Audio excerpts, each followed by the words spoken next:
Hi guys, today we'll talk about how to fix or how to solve the problem of Photoroom. You will click on settings. Here you can click on apps, default apps, app settings.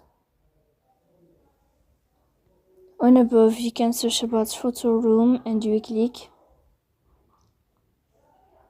Then you can click on first app and you can click OK. Here we'll enter to the window of storage. Then you can click on clear cache. But pay attention, don't click clear data because that can delete your account or can cause you errors in your app. Then we go to Play Store. We'll search about Photoroom like this here, and then you can update your app if you find update here.